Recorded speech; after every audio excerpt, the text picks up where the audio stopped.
Khamenei మృతి తర్వాత Iran ప్రతీకార దాడులతో చెలరేగిపోతోంది. గల్ఫ్ ప్రాంతంలోని పలు అమెరికా సైనిక స్థావరాలను టార్గెట్ చేస్తూ దాడులు చేస్తోంది. న్యూయార్క్ టైమ్స్ కథనం మేరకు 6 అమెరికా స్థావరాలపై ఇరాన్ దాడి చేసింది. బహ్రెయిన్, కువైట్, యుఏఈ, ఇరాక్లలోని 6 అమెరికా స్థావరాలు దెబ్బతిన్నాయి. ముఖ్యంగా బహ్రెయిన్లోని మనమాలోని అమెరికా నేవీ హెడ్ క్వార్టర్స్ బాగా దెబ్బతిన్నట్లు న్యూయార్క్ టైమ్స్ పేర్కొంది. ఇరాక్లోని ఎర్బిల్ ఇంటర్నేషనల్ ఎయిర్పోర్ట్ పై కూడా దాడులు జరిగాయి. ఇక్కడ అమెరికా దళాలు తమ కేంద్రంగా పనిచేస్తున్నాయి. అలాగే దుబాయ్లోని జబేల్ అలీ పోర్ట్ కూడా దెబ్బతిందని శాటిలైట్ ఫోటోలను న్యూయార్క్ టైమ్స్ ప్రచురించింది. మరోవైపు ఇరాన్ దాడుల నేపథ్యంలో అమెరికా తన కీలక యుద్ధ విమానాలను వెనక్కి రప్పించుకుంది.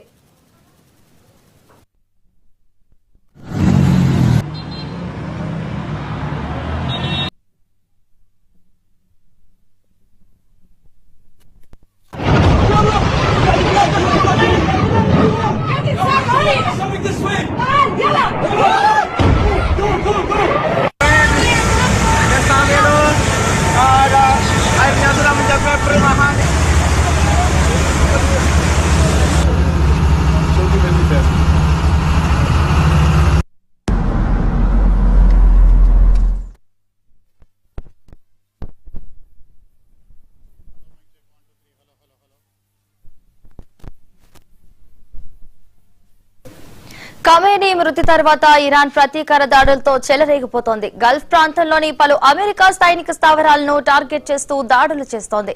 న్యూయార్క్ టైమ్స్ కథనం మేరకు 6 అమెరికా స్థావరాలపై ఇరాన్ దాడి చేసింది.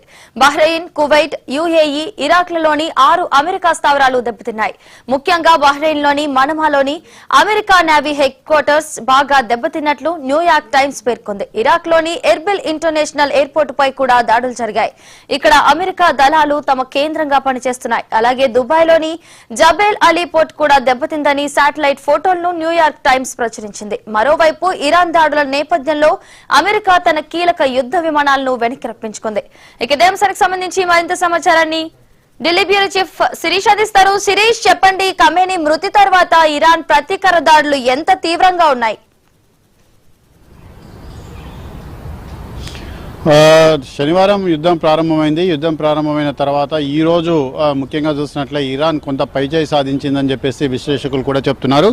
అమెరికా మరియు ఇజ్రాయెల్ పైన ఇరాన్ శనివారం నుంచి కూడా దాడులు చేస్తోంది. కానీ ఆ దాడులన్నింటి కూడా నిన్న రాత్రి ఉధృతమయ్యాయి.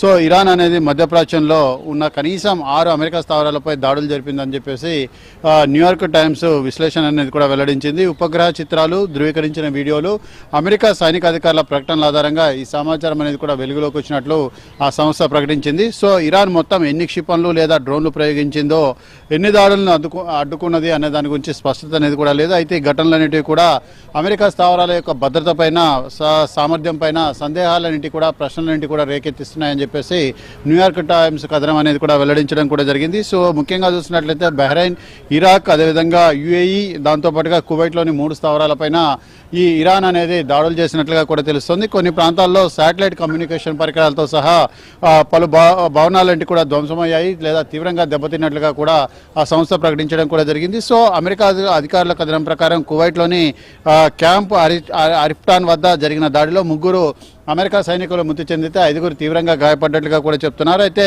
ఈ దాడికి సంబంధించిన దృశ్యాలేంటి కూడా ఇప్పటికీ బయటకు రాలేదని చెప్పేసి కూడా తెలుస్తోంది. మిగతా 5 ప్రాంతాల్లో కూడా ప్రాణనష్టం జరిగినట్లుగా అయితే సమాచారం కూడా లేదు. యునైటెడ్ స్టేట్స్కి సంబంధించిన 5th ఫ్లీట్ ఏదైతే ఉందో దాని ప్రధాన కార్యాలయం మనామా, బహ్రెయిన్లోని మనామాలో శనివారం ఇరాన్ బహ్రెయిన్ రాజధాని మనామాలో అమెరికా నౌకాదళం ఫ్లీట్ పైన కూడా లక్ష్యంగా చేసుకుని దాడులేంటి కూడా చేయడం కూడా జరిగింది. క్షిపణులు మరియు డ్రోన్లతోటి దాడులు జరిపినట్లుగా కొన్ని ధృవీకరించిన వీడియోలు కూడా బయటకు రావడం కూడా జరిగింది.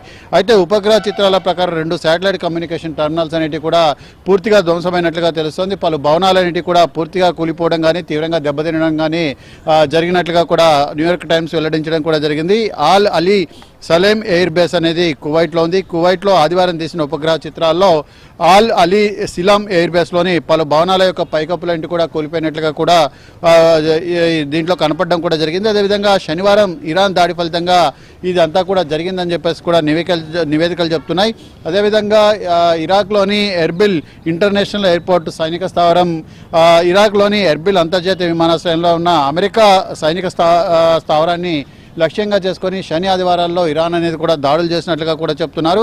సో మొత్తం మీద కూడా అక్కడ నుంచి మంటలు పొగలు ఎగిసిపడుతున్న దృశ్యాలంటి కూడా బయటకు రావడం కూడా జరిగింది. అదేవిధంగా ఉపగ్రహ చిత్రాల ప్రకారం కనీసం 4 నిర్మాణాలంటి కూడా దెబ్బతిన్నట్టుగా కూడా న్యూయార్క్ టైమ్స్ వెల్లడించడం జరిగింది. సోమవారం తెల్లవారుజామున వరకు మంటలాంటి కూడా కొనసాగినట్లుగా కూడా చెప్తున్నారు. అదేవిధంగా జబెల్ అలీ పోర్ట్ అనేది దుబాయ్లోని జబెల్ అలీ పోర్ట్లో ఉన్న అమెరికా నౌకాదళ వినోద కేంద్రం మధ్య కూడా పొగలు ఎగిసిపడుతున్న దృశ్యాలంటి కూడా బయటకు రావడం కూడా జరిగింది. సో మొత్తం మీద కూడా ఇతర దాడులు కనుక చూసినట్లయితే కువైట్లోని క్యాంపు బైరింగ్ ప్రాంతంలో డ్రోనుల పేలుళ్ళు అనేవి కూడా జరిగినట్లుగా కొన్ని వీడియోలు అనేవి కూడా బయటకు వచ్చాయి. అయితే ఈ దాడి జరిగిన ఖచ్చితమైన ప్రదేశం కానీ నష్టపరిహారం అనేది కూడా ఇంకా నిర్ధారణ అనేది కూడా కాలేదు. అయితే ఈ దాడులంటి కూడా మధ్యప్రాచ్యంలో ఉద్రిక్తతలంటి కూడా మరింత పెంచడం కూడా జరిగింది. అమెరికా సైనిక స్థావరాల యొక్క భద్రత కానీ రక్షణ వ్యవస్థల యొక్క సామర్థ్యం పైన కానీ అనేక ప్రశ్నలంటి కూడా తలెత్తుతున్నాయి. అయితే పరిస్థితి అనేది ఎలా మారుతుందన్న సందేహాలంటి కూడా వ్యక్తం అవుతున్నాయి. ముఖ్యంగా కువైట్లో అమెరికాకు సంబంధించిన యుద్ధ విమానాలంటి కూడా నేలకొన్నట్లుగా కూడా తెలుస్తోంది. అయితే ఈ యుద్ధ విమానాలంటి కూడా కువైట్ జరిపిన పొరపాటు దాడి కారణంగా కూలిపోయినాయి తప్ప ఇరాన్ జరిపిన దాడుల ఫలితంగా కూలలేదని చెప్పేసి కూడా అమెరికా ప్రకటించడం కూడా జరిగింది. అయితే ఇప్పటి వరకు కూడా అమెరికా ఎక్కడ కూడా తమకు అధికారికంగా పెద్ద ఎత్తున ఇటు నష్టం జరిగినట్లుగా కూడా ఎక్కడ కూడా వెల్లడించలేదు.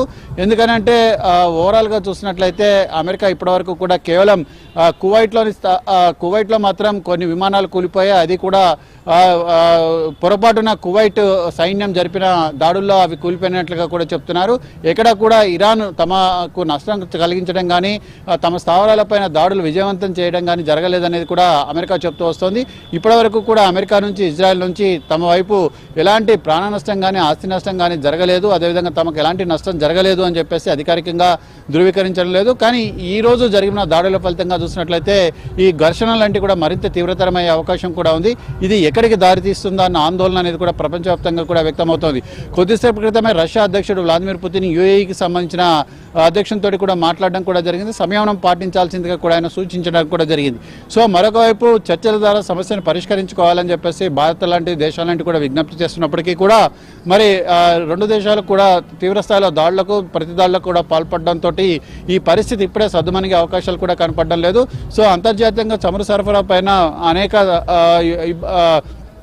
సందేహాలు లాంటివి ప్రశ్నలు లాంటివి కూడా ఉత్పన్నమవుతున్నాయి. ఎందుకంటే ఈరోజు స్టాక్ మార్కెట్ లాంటివి కూడా కుప్పకూలాయి. అదేవిధంగా ఆయిల్కి సంబంధించిన కంపెనీల షేర్లు అనేవి కూడా పడిపోవడం కూడా జరిగింది. సో చాలా వరకు కూడా ఇటు ఆర్థిక పరంగా నష్టం అనేది కూడా జరుగుతుంది. ఈ నష్టం అనేది కూడా ప్రపంచవ్యాప్తంగా ఆర్థిక మందానికి దారితీసే అవకాశం ఉందని చెప్పేసి ఆర్థిక నిపుణులు